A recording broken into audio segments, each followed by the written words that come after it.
So thanks so much for joining us today. My name is Kate Jewell. I work in the University Career Center in the President's Promise. I'm a program director. I do work most closely with arts and humanities students, but I meet with students of all majors and departments as well. So today we're going to be talking about interviewing, focusing especially after the interview, but at the beginning I do want to also touch on some basic interviewing skills as well. Please feel free, if you've got a question, maybe jot it down, and then at the end we can definitely delve into any questions that you may have about the topic, because it is a topic with a lot of anxiety around it, but I don't think you have to have nearly as much anxiety as you may feel at this point. Hopefully after this presentation you'll have a little bit of a better sense for what an interview is going to look like, but also especially that period after the interview. So let's go ahead and jump in. All right, I always like to put this slide up before I really jump into a topic to show you how it fits into the bigger picture, because career development is a process. At any point you may have an experience that kind of returns you to the earlier part of the process, and interviewing fits in at the end of job searching. But the first part of the process is self-assessment. I know you all are in graduate school, you've probably done more self-assessment than the average undergraduate that I meet with, but that's not to say that there can't be some self-assessment that goes on in graduate school as well. So this means, what are your skills, values, and interests? What are you good at doing? What do you value in terms of a workplace? And what do you enjoy most of all? So that's a really important piece. Our Career Center helps with that, as does the Counseling Center on campus. They do a lot of good self-assessment, career counseling, including interest inventories. After that point, you explore career options, figure out what might be the best fit for you within your field, or it could be outside of your field, or maybe kind of changing directions. Gaining experience. Again, you all are in graduate school, but it could be more in-depth research experience or internship experience, working closely with a faculty member. These are the things you're already doing. And then the last step in the process is the job search, again, where today's topic really fits in. I just wanted to show you this again. Don't hesitate to take a step back if you feel like maybe I didn't really assess what I'm bringing to the table, or maybe I don't know all the options that are out there related to my field. It's okay to do that, and you're going to be more successful in interviews if you take that time to meet with someone and to get the help that you need. Okay, so that being said, jumping in to talk about today's topic with interviewing. As I said, we're going to talk about interviewing briefly, because it's hard to talk about what comes after an interview if you don't get to that point because you haven't had a good interview. So interviewing kind of 101. Most important thing with interviews is research. Okay, so we do more than 2,000 interviews a year in our center. Employers come in, they do first round interviews with candidates. They say students in general answer the questions pretty well, and they tend to dress pretty well and put off a pretty professional image. The thing that students don't tend to do well is demonstrate research of the organization and the employer. So I think nowadays with the internet, there's so many more ways you can research an organization. You can go on LinkedIn, you can go on their website, read their mission statement, read current articles about them in the press. That being said, I think it's raised the bar, and employers are really expecting you to come into an interview knowing more about them than in the past. They don't expect you to know absolutely everything, but they don't want you to ask a question like, so what is it that you do, or who are your major competitors? These are questions that you need to have a basic knowledge of ahead of time. And again, with LinkedIn, you could really research the person you're going to be interviewing with as well. So I think that's only to your benefit. You could see maybe you went to undergraduate with them, or you know someone in common. You can kind of leverage that to build rapport with the interviewer. You certainly want to practice possible interview questions, and we're going to talk a little bit about that today. Again, I don't want to take too much time on that. But what I put in front of you is our TERP guide. This is our overall guide to the job and internship process. We try to have just about anything related to job or internship searching in here that you would need. On page 46, we have a list of the most common interview questions that you might get. These tend to be the kind of more general questions that you might get in an interview. So I always recommend, go through, circle the ones that you're not sure how you would answer, because if you can't answer them now, you're not going to be able to answer them when you get right into the interview. Again, we're going to talk about the slightly more complicated interview questions in just a little bit. You definitely want to try on your interview outfit, figure out what you're going to wear.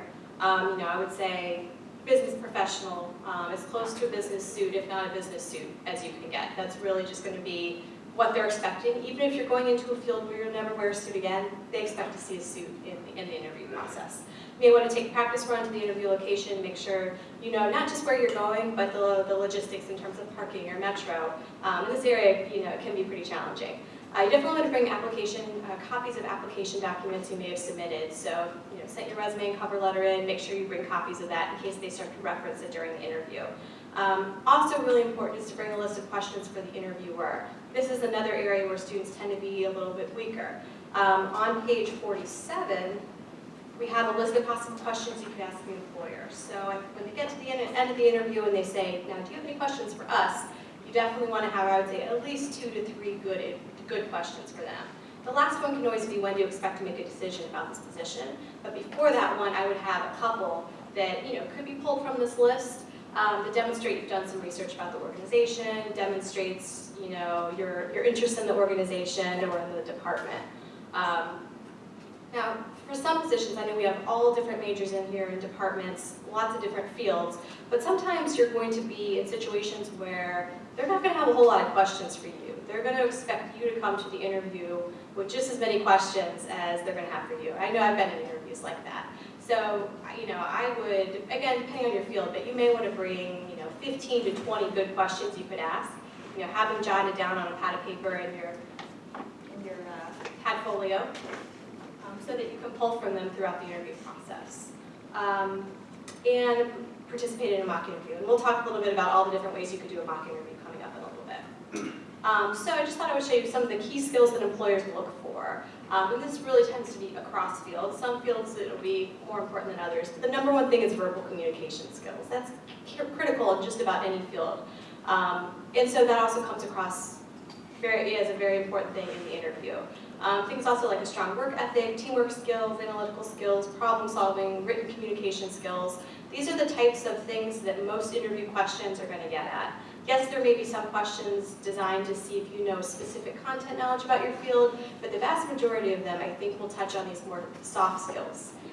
So when we talk about examples that you might use in an interview in just a little bit, these are some of the things that you really want to tie your answers back to. Again, some key questions to practice. I've pointed those out on page 46, but a couple ones that I think you can pretty much plan that you're going to get. I would put money on the fact that the first question you probably get in an interview is tell me about yourself, or tell me about why you're here today. I would say 95% of the time, that is going to be how they lead off the interview. So in my mind, if you know that that's the question you're going to get, practice it, and so that you feel really comfortable with the start of the interview. I also think that they will almost always end the interview on, do you have any questions for me? And or they may end with, why should we hire you? Why are you the best candidate? And again, that's pretty much the same as the tell me about yourself question. So if you know the beginning and the end of the interview, I think you can feel pretty confident. Again, studies show that people tend to remember the beginning of what you said and the end, and the middle can be a little fuzzy. So if you know you're going in strong with the beginning and the end, I think you're going to make a good impression. A few other questions that you might get: what are your strengths and weaknesses? That tends to be a pretty popular question that a lot of people worry about. Just real quickly, I think some of the best strategies for answering that one. Strengths, strengths are always good, but think about the strengths that would particularly suit someone in your field. Working with children, patience is probably the number one thing. Patience is always good, but it's especially good for someone working with children. Flip side is true for the weaknesses. So think about something that it's a weakness, but it's not a horrible weakness for someone going into your field. Steer clear of all of those. You can also think of something that is already evident on your resume. Maybe you majored in something, or you're getting your degree in something that is maybe not as standard for someone going into the field. You could say, you might be surprised why someone getting a master's degree in English is applying for a human resources position. But let me tell you why I think this actually makes me a very uniquely qualified candidate. Again, you haven't given anything away, and if anything, you've kind of explained something on the resume that may have jumped out to them. You could also say something, again, that's obvious. Maybe you're changing careers, or maybe you're relatively young. Again, they can tell that by looking at you or looking at your resume. You can say, but rather than see that as a weakness, I do bring an internship experience to the table, and I bring all the latest knowledge from my graduate program. So try to pick something, again, that's not a fatal weakness, and something that you can put somewhat of a spin on, that's not going to leave a very bad impression in their mind. A couple other key ones, again, that last one, why should we hire you, I think is particularly important. before we jump to that one, I do want to talk about the tell me about yourself. Usually in sessions like this, I practice this, but I'm going to have you practice something else down the road, so I didn't want to spend too much time on this. The tell me about yourself, it's your elevator speech, your marketing pitch. If you've ever been to a career fair or a networking event, it's what you say when you walk up to someone at their table or walk up to their booth, whatever it may be. What they're looking for is your short professional introduction. So, you know, your degree, what you're pursuing, anything you've done so far that relates, and why you think you're a good fit for this position. How it's a little different in an interview is that you, at the end, tie it into that specific position. So for example, when I interviewed here, I talked about the fact that I had my education specialist degree in higher education, that I had at that point 5 years of experience in career services. But then, in particular, I said, I think I'm uniquely qualified for this position because not only have I worked with liberal arts students for the past 5 years, but I myself attended a liberal arts college, which is why I was immediately drawn to this position when I saw it posted. So you kind of bring it full circle. That should take you about a minute, maybe slightly longer than that, to really get that first pitch in. And then the flip side of that, the why should we hire you? Very similar. So again, you know, I'm bringing this, and this to the table that tie in almost perfectly to the position that we're talking about today. Just again, connecting it to the specific things that they list in the position description under the qualifications summary.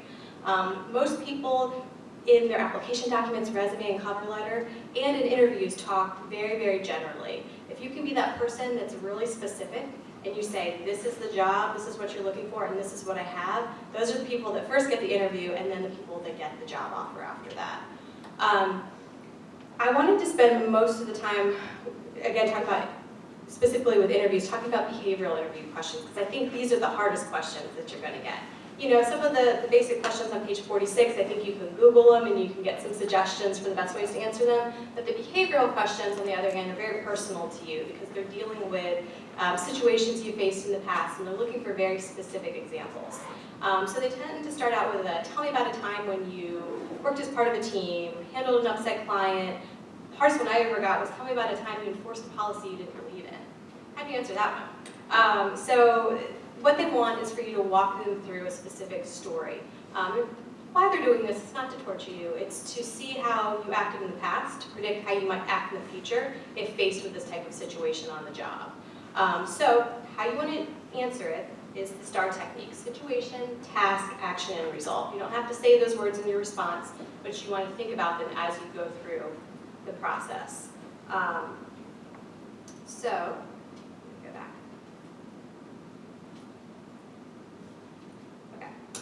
Let me give you a quick example of this. Tell me about a time when you had too much on your plate. How did you handle it? Okay. A time I had too much on my plate and had to devise a strategy. It was actually last week at work. I had 3 different major presentations I had to get ready for. I had 10 student appointments, and I was also preparing for 2 other major events that were coming up. So luckily I knew several weeks before that I had way too much on my plate. But what I did was I sat down and I, at that point, mapped out a strategy to accomplish things bit by bit so that, yes, last week was incredibly busy and stressful, but I did get everything done that I needed to get done. And as a result, the events happened. I was able to meet with the student appointments, and I think I'm in pretty good shape for the events that are coming up next week. So that's a bit of an example of it, you know, walk them through exactly what happened. Most important part is that R, that result. So how did you fix whatever the situation was? Most of these questions involve something that wasn't the best possible situation. The time you made a mistake, or you worked with an upset client. So if you don't talk about the result and how you made it better, that's going to leave a really negative impression in the interviewer's mind. Research shows the best interview answers are between 20 seconds and 2 minutes in length. Now the first types of questions I mentioned on page 26 tend to be slightly your shorter questions, maybe 20 seconds to a minute, a little bit over that. These behavioral questions, on the other hand, are going to be longer. They're going to be probably right at 2 minutes because, again, you're walking people through a story and talking about the outcome. So I want to take just a little bit of time to practice these because I think it's really important. So what I'm going to do is pass out little slips. I'm going to have you partner up, and I want you to take turns asking each other the question that you have. It's going to be phrased as, tell me about a time. And as you're listening to your partner, I want you to make sure that they're hitting situation, task, action, and most importantly, result. Also think about the example they're using. Is it from a professional setting? Is it ideally from a job or an internship or something along those lines? If not, is it from a class? That's okay. I would say last resort would be a personal situation. But if you absolutely don't have a professional example, you could use a personal example. Okay, so we're just going to take about a 2-3 minute break and then come back together. So I'm going to pass out the slips.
the potential benefit of a company.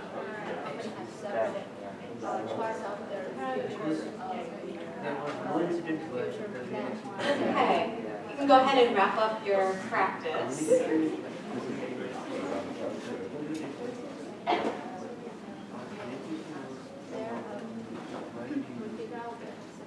Okay, what was that experience like?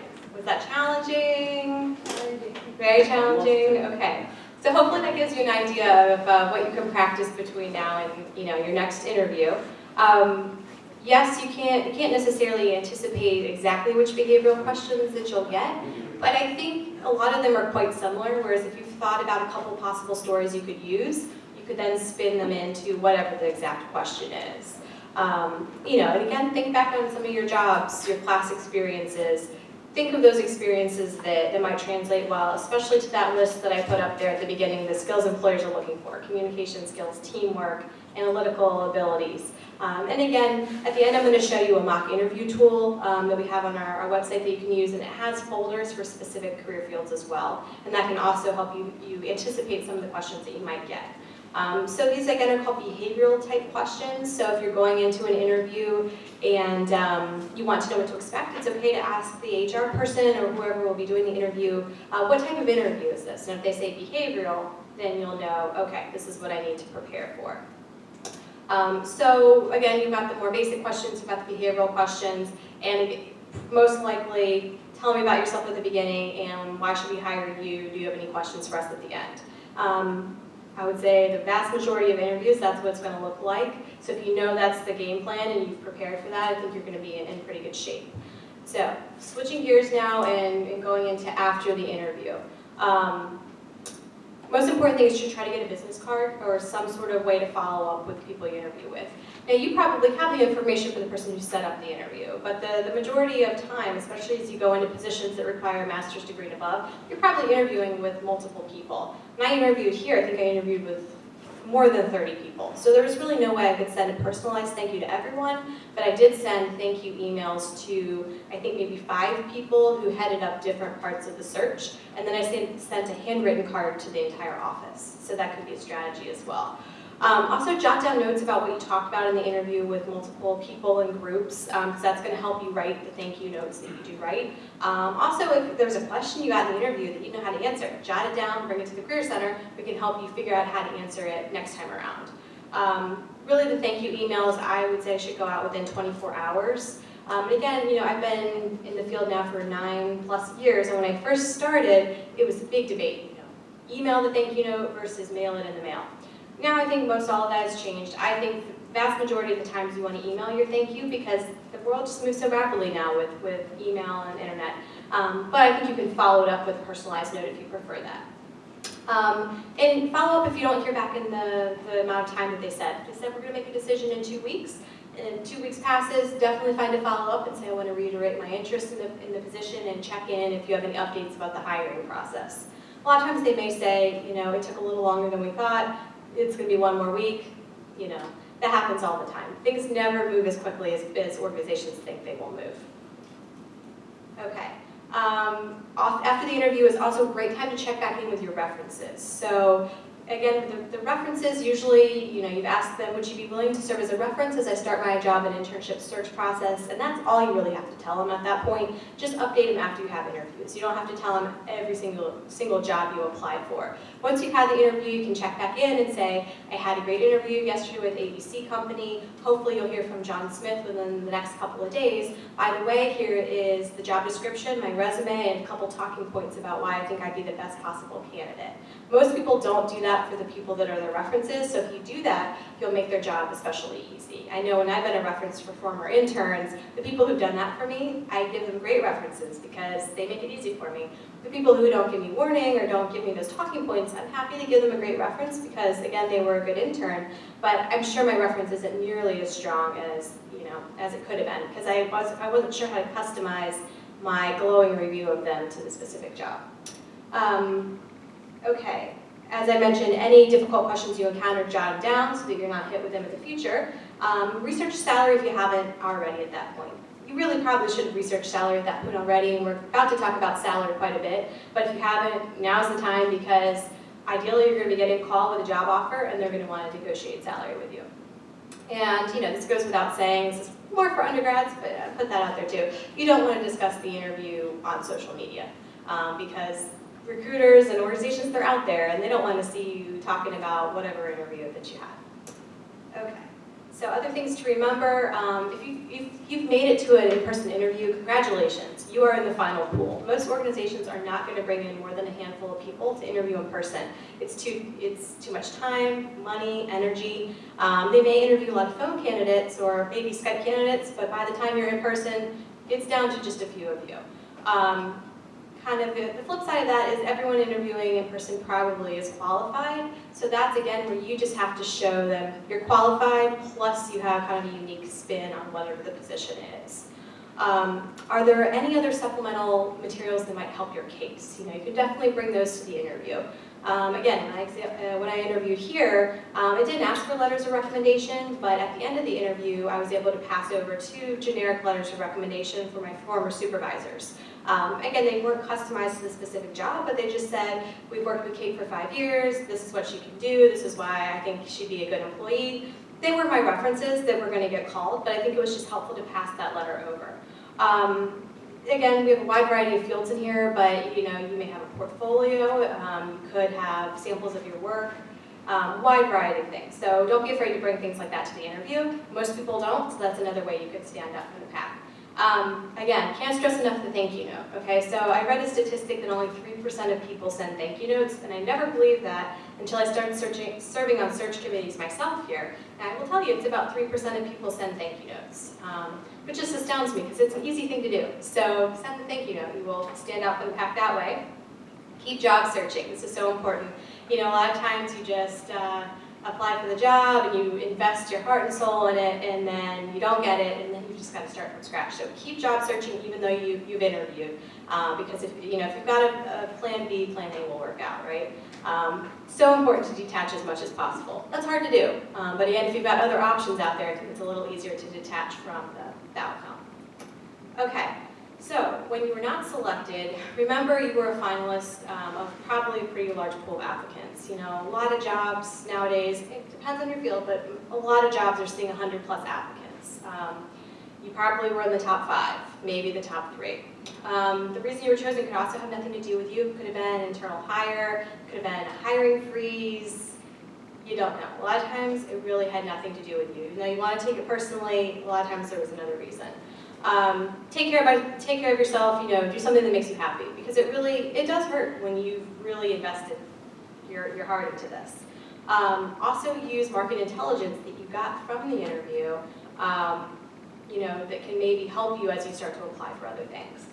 So just kind of as an example of this, really sometimes not getting a job can be one of the best things to happen to you. So I use my personal story. So I've been here almost 3 years now, but when I was applying for jobs in the DC area, I applied for a job at a local university, and I thought it was my dream job. I just thought it was the best job possible for me. And I went through, I think it was 2 rounds of interviews, and I came in second out of, I think, 150 people for the job. But second place is not, you don't get the job if you're second place. And I was devastated when I didn't get this job. But I tried to follow my own advice, and I followed up with a nice email to the person who didn't give me the job, and just said, I want to thank you again for allowing me to interview with you. I really enjoyed the opportunity to get to know you and your office and the university. I do hope we can keep in touch. And I thought, that's it, And as I was writing it, I was, oh, this hurts.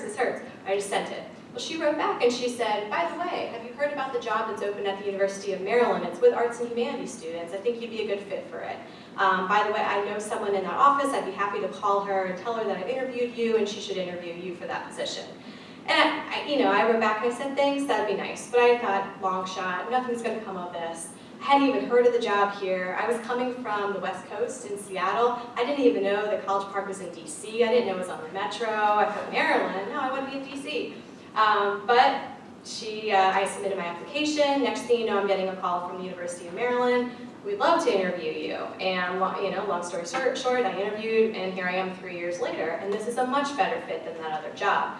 But if I had not taken the time to write back to that person, thanking her, even though I was mad and sad, none of this would have ever happened. So sometimes I think not getting a job can help you land the job that is, ultimately the one that you want and that is the best possible fit. So try to kind of keep that in the back of your mind. It can be a good networking opportunity. Okay, so that's the bad news, but let's focus more on the good news. So you get the job. Okay, so there are lots of factors to consider. There's the salary and the benefits. So a lot of times people, especially if you've been in school for a long time, I'm finally going to make money. There's a tendency to just focus on the number, the salary. But you really also want to think about the benefits. And again, this is something I coach a lot of undergraduates on, but I think it applies for graduate students too. Know the value of benefits. In a lot of places, the benefits offered will be, up to $9,000, $10,000, maybe even more when you look at all the different things they could be offering you in terms of healthcare, retirement, things of that nature. So, job making $55,000 and no benefits versus $45,000 in amazing benefits. You want to do an equal comparison there. You also want to think about opportunities for advancement. Is there one position where it's great starting out, but then you're going to kind of, tap out there, or is there another position maybe making a little bit less, but there's tons of room for growth? Also think about location, people you might be working with. So again, the interview is a chance for them to get to know you, but it's also a chance to get to know them. You've worked a long time, you've got a graduate degree now, or almost have a graduate degree, maybe two. You want to work in a place that's the right fit for you, personally and professionally. And also, more logistical things like work schedule, travel requirements. Is it going to fit your life? Most importantly, does the position feel right? I think we all kind of have that gut reaction sometimes after an interview or after a couple interviews. Hopefully you'll have a sense for whether I think this is the right step or maybe it's not. Okay, so salary. Ideally, salary is not discussed in the interview, but left for the job offer process. That's the ideal situation, and I think that's how it happens in a lot of cases. But sometimes it does come up in the interview or even before. So if it does come up during the interview, you can still try to stall the discussion as much as possible, because the best scenario is to discuss salary after they've made you the offer, because you're the person they want. You're in a much better place to negotiate. But if it does come up in the interview, you can say, I hope to, I trust that you would offer a salary that would be, in line with my experience in education. Or you can turn the question back on them. What would be kind of an average starting range for someone in this position? You could say, I'd feel more comfortable giving a range after I know the salary, or knowing the full benefits package. But then you also want to be ready to give them a range if they just keep pressing. They need numbers on the spot. Sometimes you'll even see people ask for salary information even before you get to the interview process. I think this is quite common in nonprofit organizations because they need to know, what are you looking for? Do you have realistic expectations in terms of salary for a nonprofit, or do you expect to make $200,000 a year starting off? So they may ask for a salary history. And that's basically just a list that you would send with your resume and cover letter, listing the past jobs that you've had and how much you made. But don't forget to factor in any other things that you got besides the salary. So if you got free tuition or something like that, you'd want to list it along with just the number. If they request salary requirements, a lot of times you'll see, send us your resume and a cover letter including salary requirements or salary needs. That can go in the last paragraph of your cover letter, and you definitely want to do research, and again, I'll show you in just a second how you do that research. But then you give them a very broad range. I think in the cover letter it can be maybe as wide as $10,000. Interview range, it's going to be a little smaller. But you just, give a range and say, definitely open to negotiation, especially once I know more about the full benefits package, that type of thing. Okay, so negotiating salary, the 3 Ps. The first one's preparation. So definitely research, not just your job title and average salaries, but also the location. So again, someone in this area in DC is going to make way more in whatever the position may be than in Kansas. In the back of the TERP guide, we actually have a pretty neat formula you can use to calculate what a salary would look like in DC versus in some other cities. And there are tools online for that as well. Also know, your market value. Are you coming straight out of school? Have you been out for a while? Did you have some work experience before graduate school? Things like that. The second piece is poise. So talking about money, I think, is right up there with, is one of the topics that people just hate to talk about. People get so uncomfortable talking about money. And, you may be talking about money, talking about salary with a human resources person. If that's the case, they may be a little bit more comfortable with it because that's their job, to negotiate salary and to deal with things like this. A lot of times, though, you're going to be discussing salary with the person who's going to be your supervisor. And they don't work in human resources, and they may be uncomfortable talking about salary. Again, when I discussed salary here, it was with my supervisor, not someone in human resources. So you just want to be as calm, confident, and kind of poised about the whole process as possible, knowing that it's very possible and comfortable for them too. You just kind of need to get through it and move on. Professional, you want to know the dynamics of the situation. So do you have other offers, or is this the only one you've received? Is this the best, do you really want to work there? Kind of where are you in the job search process? I think it's also maybe somewhat comforting to know that I don't think they're going to let you go wildly wrong one way or the other. If you come in and ask for a salary that's $20,000 too high, they're going to say, usually our entry-level or mid-level hires are a little bit more in this range. Why don't you do a little bit more research and get back to me? That's fine. It happens all the time. You don't have to feel bad about that. It also happens in the reverse situation. If you come in too low, they're going to tell you that too, because as much as they probably like to pay you a little bit less, they can't have you doing the same job for $10,000 less than someone sitting at the desk next to you doing the same exact job. That actually happened with my husband. I thought, and I do this, I thought I could coach him on coming up with a good salary range, and actually we came in a little bit low. And when he told them a number, they said, why don't you do a little research and come back with a higher number? So that's always good news. But kind of keep that in mind, that they're not going to let you go wildly wrong either way.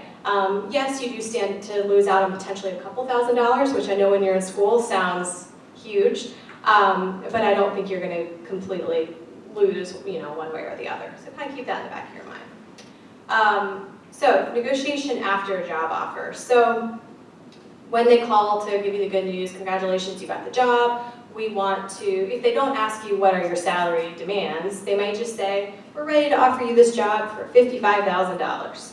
Okay, and that's what they give you. So if that's the case, you want to, kind of repeat it. You can repeat it, or you can stay silent. It's okay to have some silences in interviews, during the interview portion, but also during this. I know that's hard. You want to fill the silence. You feel like something's wrong if you're not immediately talking, but it's okay to stay silent a little bit.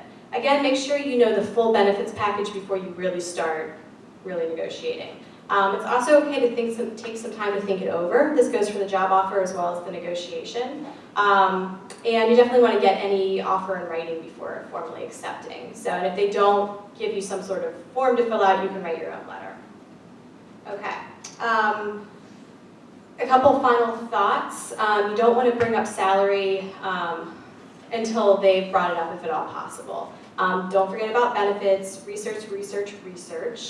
Be professional and positive. Market yourself. Again, if they come in lower than you think it should be, talk about why you think you add the value that you would add. You can walk away if it's not the right fit. And again, you don't have to say yes to a job or a salary right away. Most organizations are expecting you to take time. They'll be surprised if you answer on the spot. If you're in the maybe lucky spot, or I don't know how you want to see it, as you've gotten this job offer, but you think there might be another job offer coming from your dream organization, it's okay to say, how much time can you give me to think about this? They may say a week. Then you can go back to the other organization and you can say, I've received another offer, but I want to let you know you're my first choice, and I'm wondering how much longer your process may take. Totally fine to do that. Okay. Some of the benefits that you want to kind of keep in mind, and again, usually a human resources person will walk you through these things. Obviously health, dental, life insurance, vacation time, that's always a popular one. Understanding the breakdown of vacation versus sick leave, and holidays. Then there are other things like retirement, parental leave, desirable office. Would you have an office? Would you have a cubicle? Then other things maybe like, do they offer a gym membership, or do they pay for your parking, or do you have to pay for parking? Kind of all of those different things. Okay, so some of the best ways to research possible salaries. I would start with the first one, payscale.com. That's where I've had the most luck because I think it asks you a lot more questions than the other sites, and in my opinion gives you a little bit more of an accurate number. So you'll put in the job title, the location, your level of experience, several other questions. Then it's going to give you kind of a line graph of people with similar jobs in similar geographic areas. I do think it sometimes comes in a little high, again, depending on your job title. And sometimes the job title throws it off. So my title is program director, and it sees the director, and I think it tries to make it a slightly higher job than it is. So sometimes you may want to take it down just a little bit. But that can give you a guide to come up with a range to share with the employer. Again, this would either be, if they ask you up front in the cover letter, bigger range. If they're asking you later on in the process, either during the interview or after the offer, it's going to be a smaller range, maybe $3,000 to $4,000. The other sites, Glassdoor and Salary, are pretty good. And then in Careers for Terps, which is our job and internship database, there's also a salary calculator as well. Okay, so you're not always going to accept an offer. You know, yes, there's a lot of competition out there, but in our graduation survey of students at the University of Maryland, the vast majority of people who fill out the survey say they received at least 2 job offers. So a lot of times you will be in the position that, you know, you interview 2 places, you get 2 offers, and you're turning someone else down. You definitely want to, you know, express your appreciation for the whole process, because again, interviews are lengthy. You know, it's a lengthy process. You get to know a lot of people there. You get to know a lot about them. So you want to thank them for the time that they gave you. Say something positive about the experience. Don't burn any bridges, because again, maybe you're not going to work for them right now, but you know, a couple years down the road, maybe you want to switch companies or organizations, and there you are applying to them again. You know, and I think just kind of conclude your interactions in the best way possible. Email is usually the way it's going to be. Okay, so I wanted to do just a little bit more practice with a partner. Pick one of the following to answer. And again, you can kind of think about maybe your field, if you've had some interviews, maybe you've been in this situation, or whichever one you think would help you more. The first one could be during the interview. So if offered this position, what do you expect to make? Or you can pick the other one during the job offer. As part of this job offer, I'm prepared to offer you $60,000. Does this work for you? Okay, so we want to take about, again, 2 or 3 minutes, practice this with a partner, and see how you would respond. Heard a lot of good negotiations. Okay, did anyone negotiate for $100,000? Okay, I heard some ums. I think this is one of the most uncomfortable conversations you can possibly have, you know, because it involves money, like I said. So hopefully this was practice, you know, so you can kind of see how you might feel most comfortable phrasing things. And again, you're in the best possible place if this can happen after they've offered you the job. That's the best scenario, but I think you want to be prepared for it possibly to happen earlier and how you would handle it. So kind of keep those scenarios in the back of your mind. Okay, so I want to show you on our website, how many of you are in Careers for Terps, our database, our job and internship database? Okay, maybe a couple of you. Let me just show you.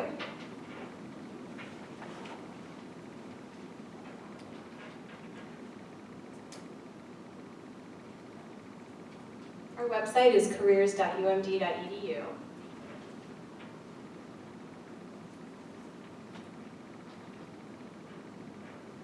Well, the internet doesn't want to work, but there we go. Show you right here. So our job and internship tool is the orange icon. It's right here. You would log in with your directory ID and password. It's the same one you use for email and all of that. Once you log in, you'll see all these icons again. It's the orange one. And basically what it does, there are 5,500 questions you can choose from on here. They have the most common interview questions, so the tell me about yourself, why should we hire you? They have the behavioral questions, the tell me about a time when you ... questions that we practice. They also have them by field, so you know, communication, PR questions, engineering questions, just whatever field you may be in, there's a folder that you could find, and that again will help you brainstorm questions you might get. They also have off-the-wall questions that are common in some fields. You know, how many basketballs fit in a 747 airplane? You know, those are really common in some fields.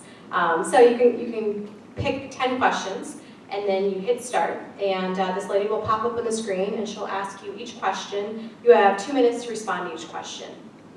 So it's a great way to see, A, how you look and sound, but also your timing of your responses. Because again, I told you the best responses are between 20 seconds and 2 minutes. This will ensure that you're not going over 2 minutes. If you go back and watch your video and you never finish a response, you probably need to shorten your answers a little bit. So sometimes when students send me the link to watch, that's one thing I see. The second thing I see though are answers that are 10 seconds long. And then okay, maybe I'm not elaborating quite enough on my responses. So it produces a link at the end. Again, you can watch it yourself. We don't watch it unless you tell us to watch it. But you can share it with someone in the Career Center, your friends, parents, faculty, whoever you would want to give you feedback on the interview. You can take it as many times as you want. It's available, 24 hours a day once you log into Careers for Terps. I think most computers now have a webcam built in, but if your computer doesn't, we have a room in our Career Center that you can reserve to do this. It's also great practice if you have a Skype interview coming up or a phone interview, because a lot of times people say, hey, you can't really practice for a phone interview. But I think you could by doing this. Record the interview and then turn around. Don't watch it, just listen to yourself, and you'll hear how you come across, or more or less how you come across over the phone, which I think can be a challenging dynamic because they can't see your body language and how engaged you are, things like that. So, really good practice tool.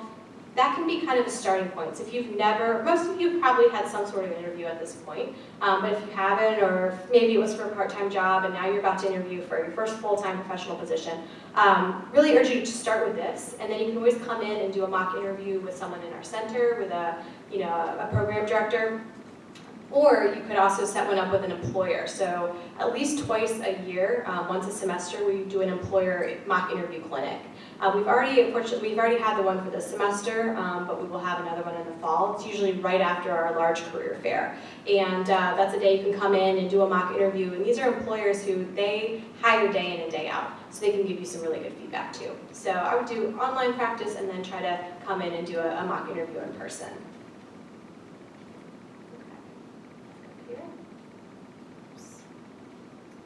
So. Just a couple things to see if you've been making the most of our services. So I told you about Interview Stream, but just to kind of think about a few of the other things that you might be able to do. I think some of you said that you're in Careers for Terps, but for everyone else, that's our job and internship database, and it's not just for undergraduates. There's quite a bit in there for graduate students too. And what you can do is set up a search agent. So you can set your parameters. I'm looking for jobs related to communication, or I'm looking for jobs in engineering, or whatever it may be. You set up your parameters, and then you can schedule the search to run every day or every week, and we'll email you the results that come in. Then you only have to log in if you see something you want to apply for. And I do think when you apply for jobs through there, you've got a better shot because it's password protected for students. A lot of the people or organizations posting in there, they went here, they want to recruit a Terp, there's some connection to Maryland. You can also always make a one-on-one appointment with someone in our center. The way it works, we all have liaison areas. So again, I'm the Arts and Humanities liaison, but we have liaisons to most of the other schools. If you're in the business school or engineering or public policy, you have your own specialized career centers there as well. Attended a career fair. So we do the large career fairs every semester. We already had the one for the spring, but day 3 was snowed out. So we're actually going to try again for day 3 next Thursday and hope that it doesn't snow again. So that's a large fair, employers of all different industries. You can go on our website and see exactly who's coming. We have a lot of filtering tools of who's hiring for full-time jobs in this field. But then we do a lot of smaller fairs, a lot of times people aren't aware of, and they may be just as applicable, if not more applicable to your field. Things like the language fair is the one that I do. For people who speak other languages or want to maybe teach English abroad or something like that. That's every October. We do a public health fair, an environmental fair, architecture, geography, and criminal justice is coming up next Wednesday. So, one of those might be a fit with your interests as well.